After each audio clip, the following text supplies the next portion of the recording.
Kailangan mo ba ng extra lakas para maitawid ang araw na ito? Pakinggan mo ito.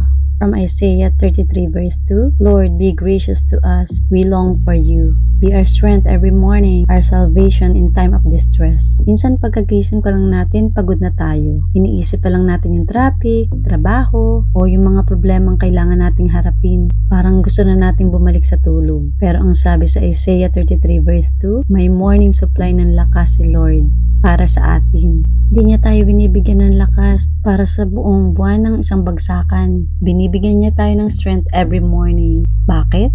Para araw-araw tayong kumapit at dumepende sa Kanya. Siya rin ang ating salvation in time of distress. Ibig sabihin, kapag naging toxic na ang sitwasyon sa kalagitnaan ng araw, siya ang ating rescuer. Don't start your day without asking for His grace. Long for Him and He will fuel your soul. Kaya tara, pray tayo. Lord, maging mahabagin ka po sa amin ngayong araw. Ikaw po ang maging kalakasan namin tuwing umaga at ang aming kaligtasan sa oras ng kagipitan. Ibinibigay ko po sa inyo ang buong araw ko. Amen. Let us declare, si Lord ang aking lakas tuwing umaga, kakayanin ko ang araw na ito. Tandaan mo, new day, new strength.